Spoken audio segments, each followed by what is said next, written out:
All right, folks, from the muddy banks of the North Saskatchewan River right here in scenic Prince Albert, Saskatchewan, this is Jack Antonio, your host of Do You Know Jack, the podcast. And on the line with me today is the one and only Mike Greenblatt. Although that could potentially be a lie. I'm sure there's other Mike Greenblatts, but there is only one Mike Greenblatt that wrote a book about Woodstock, and he's on the line with me today. How are you doing? Just great. Thanks for having me on, Jack.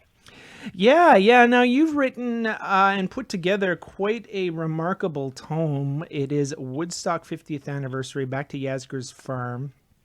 It's a hardcover book, came out July 9th. And as luck would have it, today is sort of, in a roundabout way, the 50th anniversary of Woodstock, or at least, I guess 50 years ago, you would have been a day into this thing, right? 50 years ago at this exact time, we were, I believe we were already there. We had got there the day before the festival started. Right. So right now, 50 years ago, we were waiting for the music, which we thought we was going to start in the morning, and ultimately did not start until 5 p.m. Yeah, and I was going to say, the movie does shine quite a lot of light on how things were going at Woodstock, but I mean, in your estimation, being a person that was on hand, did it really truly capture sort of how out of hand and disorganized the whole event was, do you think? I think that the movie was absolutely brilliant.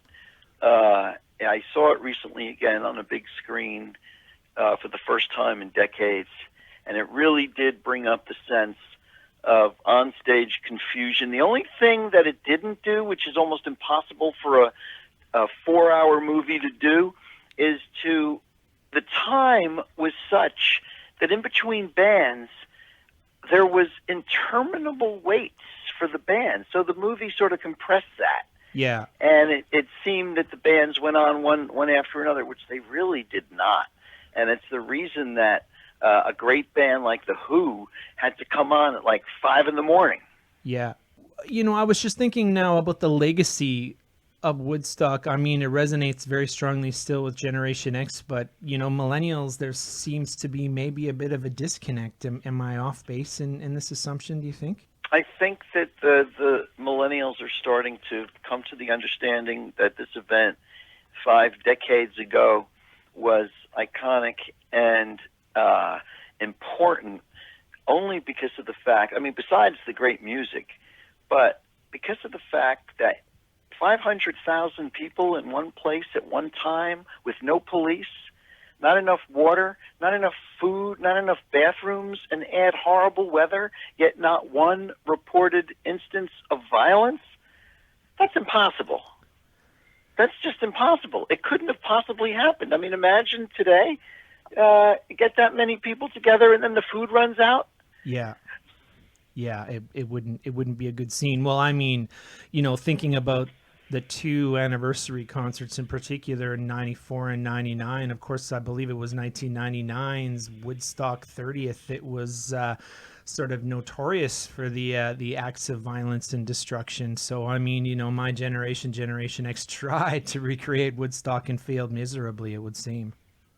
You can't replicate what ultimately became a cosmic accident. Right. Well, now let's talk about the book. You were an eyewitness. You were there, but you're also a longtime music journalist. So, in some respects, your process is a little gonzo here, because you're part of the action, and you're also interviewing people that were part of the action at the same time, and these stories kind of seem to intertwine. Was this your plan, sort of all along, in terms of your process? Yeah, I did 32 interviews for the book. I read 9 books for the book, and of course I drew upon my own memory for the book. So I weave these, it's sort of like a tapestry of perspectives, a mosaic, if you will, from the guys that did the lights, from the guys that did the sound, built the stage, the backstage area, the medical tent, the hot dog stands. They had to put in the phone lines, the water fountains. There were so many aspects of things. It could have gone so horribly wrong, but it didn't. I mean, we're the peace and love generation, right? And we proved our credentials that weekend when the press was saying how horrible it was. It was declared a disaster area. The governor wanted to send in the troops to disperse us all. We were having a great old time. Yeah, yeah. Now, I think, people often talk about Woodstock as being kind of the seminal event, and I mean, I wouldn't disagree with that, but there was a couple of other festivals that happened before Woodstock, if my memory serves correctly, that sort of were kind of precursors leading up to the actual event. Sure. On the West Coast, Monterey Pop was a very successful event where the masses learned about Janis Joplin, Jimi Hendrix for the first time, Otis Redding. But that went off without a hitch. There was plenty of food, water, and bathrooms, and it wasn't the People's Festival as Woodstock turned out to be. We just sort of took over at Woodstock. Also, Michael Lang had done Miami Pop the year before. That was a disaster. That was a total disaster. And then there was the Atlantic City festival, which was just a few weeks before Woodstock. So, just comparatively, and of course there was a few other things that happened after as well. I always get it mixed up as to whether the Isle of Wight was before or after Woodstock. After. Yeah, that's what Shortly thereafter. I mean, that's the one that Dylan performed at. Dylan was like a hovering spectral presence at Woodstock because he lived close to there. That's His right. friends in the band were playing there. His girlfriend at the time, Joan Baez, was playing there. You would think that Dylan would have showed up, and the rumors were rampant. Oh, Dylan's going to show up. Dylan's going to show up. All 4 days that I was there, I must have heard 1,000 times, Dylan's going to show up. Well, he didn't.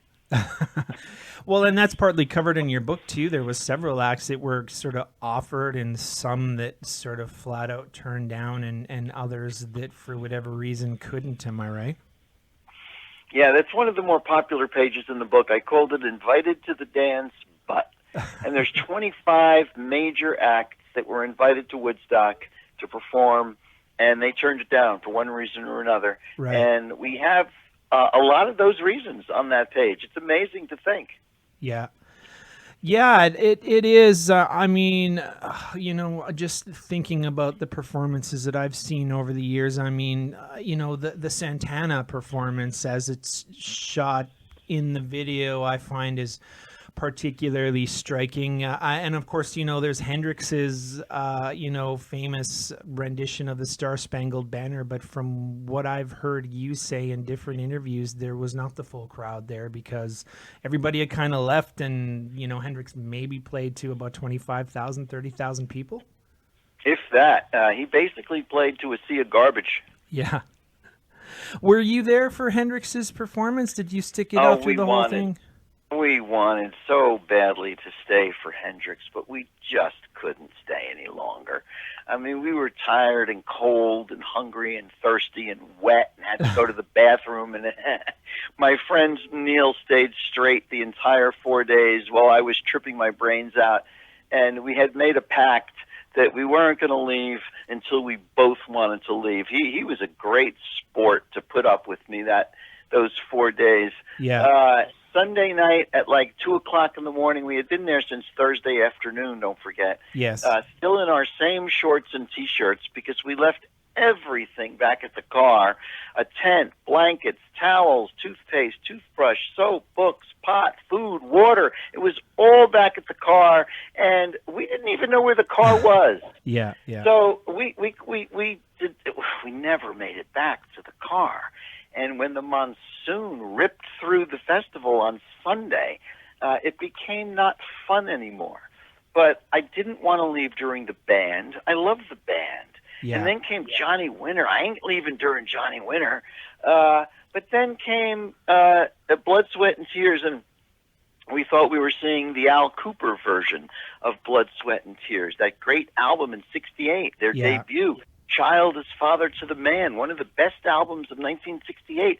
We didn't even realize that it was a totally different band with this Canadian singer, David Clayton Thomas, with that stupid spinning wheel song. And as soon as they started, and we looked at each other and we knew we can't stay. We have to go. So we saw 27 of the 32 acts. Now, I think I read originally that Blood, Sweat, and Tears was one of the highest paid acts at Woodstock, but maybe my information was off there. Were they? I'd have to refer to the book. There's a section in the book that it's like one-stop shopping. Everything you ever want to know about Woodstock, over and above my personal stories and the perspectives of the musicians and the people that built the stage and so forth, 32 different interviews. I have a section where we list every single artist, what they got paid, their set list, their personnel, the time they went on, the time they went off, a quote from each artist, and their top 5 albums. So yeah, they were one of they were big. They were one of the more well-paid bands at the festival. But as soon as they came on, we knew we had to finally find the car. Yeah, yeah.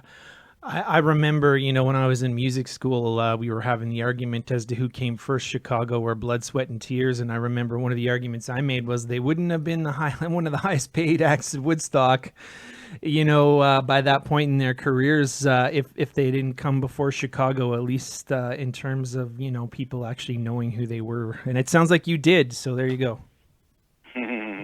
Yeah, but we didn't like that lineup of Blood, Sweat, and Tears. We always dug Chicago, though, early on, until they morphed into a soft rock, easy listening band. Yeah. Well, and that was, their guitar player tragically passing. I think that's when the sound sort of officially started to go in that direction. Of course, the 80s came along, too, and that was kind of where the money was, I suppose.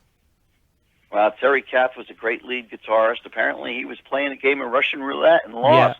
Yeah, that's right. There's a brilliant documentary, actually, speaking of films, about the career of Chicago and how they came up and so on and so forth. Yeah, did you ever see Chicago live? I know this is a bit of a rabbit trail, but yeah, we saw Chicago, I believe, at the Central Park Band Shell in New York City early on, and boy, did they jam out. There were so many great songs that they did originally on that when they were called the Chicago Transit Authority, that first double album. Yeah. And they were sued by the city of Chicago. They had to change their name to just Chicago. But when they were CTA, man, they were rocking. Yeah. Yeah, for sure. I mean, geez, so many great bands coming out of the 60s and 70s in particular. I mean, I think, part of the issue with today's music is there's so much diversity of genres. I mean, it's not so cut and dry and simple anymore. And of course, the business model of the music industry has changed quite considerably as well. I mean, I'm not sure if we'll ever see bands that are on the same maybe iconic level as Hendrix or Carlos Santana.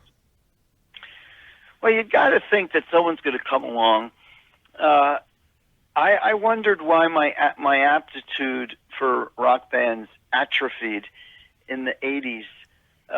And I think it's because I was into rock bands that were blues-based. Yeah. In the 60s, every rock band was blues-based. Even Jethro Tull, Fleetwood Mac, all the bands in the 60s. I think the Beatles were the only, even the Kinks, but the Beatles were the only ones. Instead of blues, their muse were the soul girl groups like the Shirelles and the Shangri-Las and so forth. I mean, they did a lot of the American soul girl group bands early on. But all the other ones, from the Stones to the Animals, all the bands I loved were always blues-based. And once that started to be taken out of the rock band vocabulary, like with the grunge bands or U2 or any one of a number of huge bands that came out in the 80s and 90s, I started losing interest, and my adventurism blossomed in other genres. Yeah.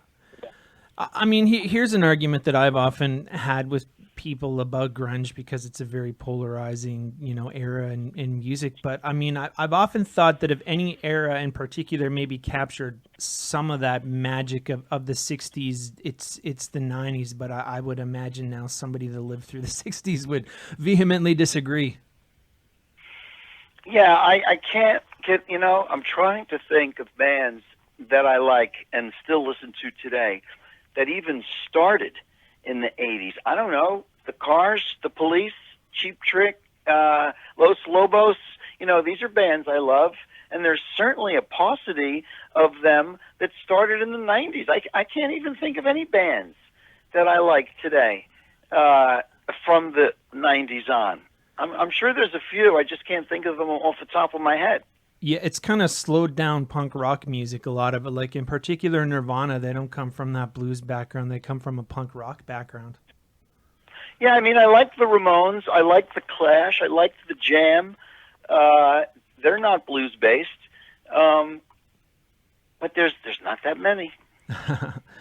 That's true. Well, I mean, just pivoting back to Woodstock now, I mean, what in your opinion was sort of the standout act for you personally? And I'm sure that you expound upon this in your book, but I mean, just what's the Coles Notes version?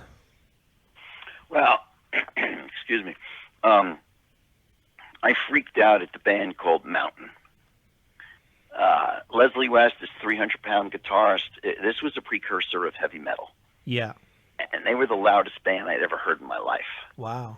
And they just bowled me over. So Mountain blew me away. Sly and the Family Stone blew me away. Before Sly Stone went crazy, he was at the top of his game in 1969. And those horns and that fusion of hard rock with funk, I know it sounds like a cliche, but we were throwing up the peace sign and we were chanting higher during that song. That was orgasmic. Yeah. Yeah, for sure. I mean, I certainly wouldn't, deny that. The set that Sly put on was just, it's a memorable moment for sure. And of course, you talked about Mountain. That was before Corky Lang came into the picture, and even before Nantucket Sleigh Ride and a couple of their classic albums, a climbing album that had Mississippi Queen on it. So it's cool that you would see Leslie's genius before the band really even took off. I think there's a story about how they even ended up on the bill in the first place. Well, Felix Pappalardi, the bass player, had been a producer for Cream. He produced the Youngbloods' seminal '60s hit "Let's Get Together."